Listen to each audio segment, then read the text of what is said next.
Hey everyone, Happy New Year and Happy New Decade. Can you believe it's 2020? I mean, I just can't. But here we are, and if you're out there thinking about your golf game for this year and how you're gonna finally get better, you're in the right place, so keep watching because we're gonna talk about how to set goals and how to create an easy plan for you to follow so that you feel really good about how you're truly going to improve and break through this year. So let's get started.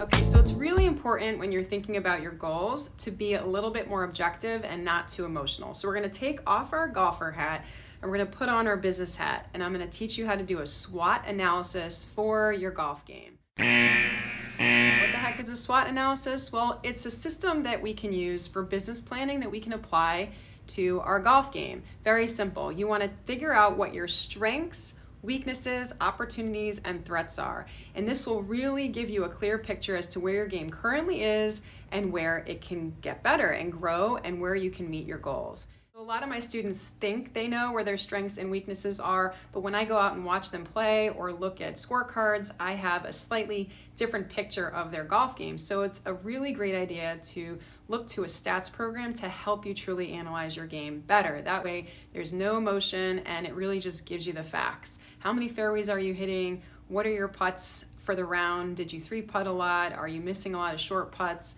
And where are the areas for improvement? Could you be getting up and down more? And how do you compare to the handicap level that you currently are and that you want to get to? A great program is mygameforge.com. It's a pretty new stats program. They have some awesome analysis tools. And the best part is that once you know where your weaknesses are, based on the information you enter, it pumps out drills and exercises specifically for your weak areas that you need to go and practice. We call those action items in the business world, right? So you want to go and create your plan, figure out what your objectives are, and then create manageable, easy action items that you can do to check off the list of things that will help you reach your goals. So if you have a plan and you have action items and you know really where your game sits, there's no excuses to start putting that plan in place and then getting better. Rounding out our SWOT analysis include opportunities you don't want to overlook, such as club fitting, making sure you're getting all the distance and accuracy you can out of your driver, irons, making sure that your wedges are nice and sharp, your grips are clean, and of course you don't have any major distance gaps in your bag.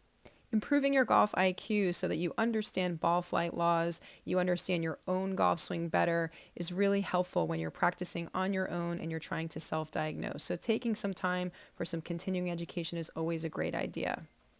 Your health and fitness can be an opportunity or a threat. So let's make sure we keep it in this column and give ourselves a competitive advantage to be as flexible, as strong, and as balanced as possible when we're heading into our golf season. Some potential threats to your plan could include time, finances, the weather, and of course your health. So have a plan B in place just in case any of these things should arise. For example, should it be a rainy spring, have a practice facility in mind that you can go to rain or shine. Or if the bank funds should run a little low, maybe you cut back those golf lessons to once a month instead of once a week, but still manage to carry out your plan. Plan your work and work your plan. Now you might be somebody that's really self-motivated and disciplined to put that plan into action, or maybe you're somebody that's a little bit of a procrastinator and needs a kick in the butt to get going. Now I've got a few ideas to help get you motivated and keep you on track to make sure that that plan gets executed. First idea is to get a buddy. My buddy, my buddy, my a practice buddy, somebody that you can keep accountable for your plan. You can go and practice with, or you check in on each other at least once a week to say, hey, how did your sessions go this week? Did you get your sessions in? How did your rounds go? Can we get together and practice together or play or have some friendly competition? Keep each other motivated. It's kind of like the group training mindset where you're a team and everybody's working towards similar goals. I think it'll really, really pay off. I've seen it happen in front of me at golf courses over the years, particularly with juniors that gravitate to each other. They start practicing together. They start competing around the short game area and putting competitions. And before you know it, they're playing rounds of golf together, and they have that kind of camaraderie and also friendly competition that really drives both members of the group to get better. If you're not sure about the golf buddy idea, Then get yourself a team. Hire a professional golf coach, hire a fitness trainer, maybe a mental coach. Get people around you that are going to really support your vision, your goals, and your plan, or help you even create your plan if you're not really sure how to do it on your own, even after watching this video.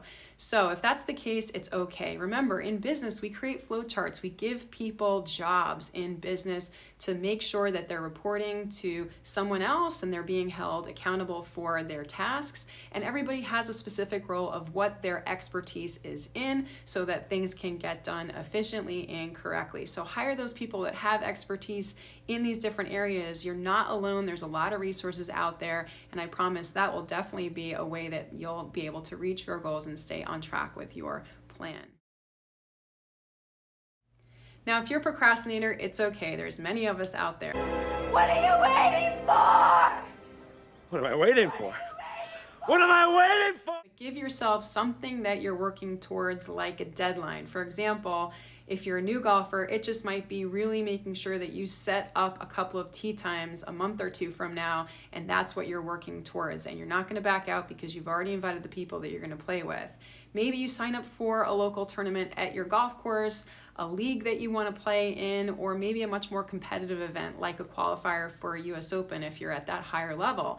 And that's great because now you have a reason to get started to practice. They're not just personal goals, you actually are working towards something. It's kind of like when people sign up for the marathon and then they start running to prepare for that race. And they might never have run before, but if you follow the steps, you're going to be ready in time for race day. So think about that, sign up for something, and maybe sign up with a friend, again, to keep each other accountable. And I know that that's a great way to help give you that kick in the butt to get started, to put your plan into action.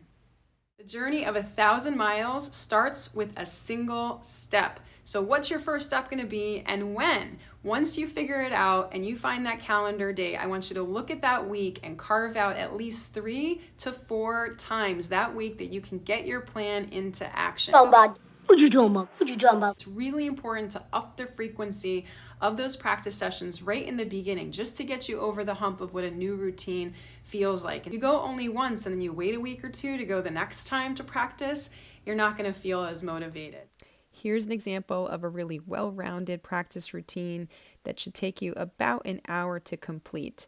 If you have a friend practicing with you, definitely end your session with some friendly competition and mix up the challenges and short game ideas every other time that you go out to keep things fresh.